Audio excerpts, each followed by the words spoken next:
Hello guys, I'm really glad to see you back again. Today we are going to start applying the concept of integrals by learning the foundations behind it. Today we will learn the concept of Riemann sums. Let us consider a continuous non-negative function f of x defined in an interval a, b. Our goal is to compute the area under the curve from x equal a to x equal b, and we have two ways to do that, by using circumscribed rectangles and inscribed rectangles. It is time to apply the first method for computing the area under the curve of a function, and this method is the inscribed rectangle method. Let us divide the interval ab in n subintervals of the same length, delta x. Then, delta x has to be equal to b minus a divided by n. Then we have the following points. X sub 0 equals a, x sub 1 equals a plus delta x sub n minus 1 equals a plus n minus 1 delta x, and finally x sub n equals a plus n delta x, which is equal to b. We'll call the set of subintervals x sub 0, x1 until the interval x sub n minus 1, x sub n a regular partition of the interval a, b. Now, f of x is continuous. There is a value m sub I in the interval x sub I minus 1, x sub I, such that f of m sub I is the absolute minimum of the interval x sub I minus 1, x sub I. Thus, we can build the rectangle R sub I with base x sub I minus 1, x sub I, and height f of m sub I. Then its area is equal to f of m sub I times delta x. This process is done for each rectangle.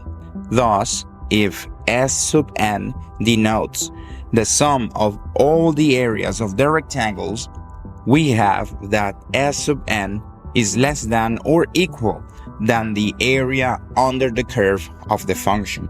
Now, let us apply the circumscribed rectangle method.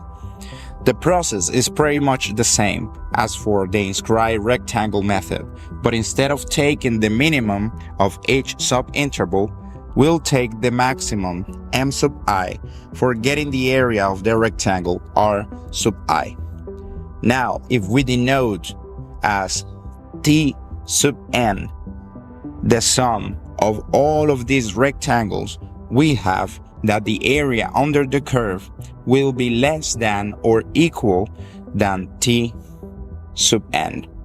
Thus, both for the inscribed rectangle method or the circumscribed rectangle method, we will have that the limit when n goes to infinity of S sub n will be equal than the limit when n goes to infinity of T sub n, and this will be equal to the area under the curve.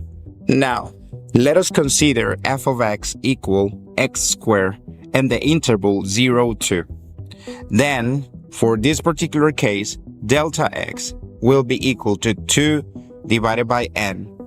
Thus, x sub 0 will be 0, x sub 1 will be equal to 0 plus 2 divided by n, x sub I is equal to 0 plus I times 2 divided by n, and in general, x sub n will be equal to 0 plus n times 2 divided by n, which is actually equal to 2. The absolute minimum for x squared, as x squared is an increasing function, is in the left extreme of each subinterval. That is at x sub I equal 2i divided by n, with I being equal to 0, 1, 2, so on until the value n minus 1. Now, notice that f of x sub I will be equal to I times 2 divided by n, all of this a square, which is equal to I squared times 2 divided by n squared, which is all equal to 4I squared divided by n squared.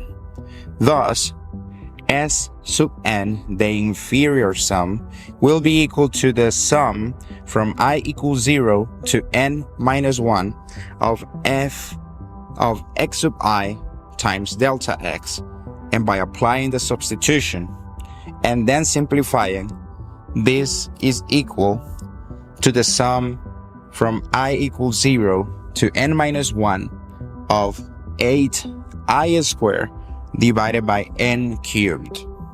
Now, as this sum is in terms of I, we can take the expression a divided by n cubed and put it outside the sum, and we will have 8 divided by n cubed times the sum from I equals 0 to n minus 1 of I squared. But this sum is equal to n times n plus 1 times 2n plus 1 divided by 6. You can do a research on this, or if you feel particularly lucky, you can solve this and prove it by using the mathematical induction. Thus, the entire sum will be equal to 8 divided by n cubed times n plus 1 times 2n plus 1 divided by 6.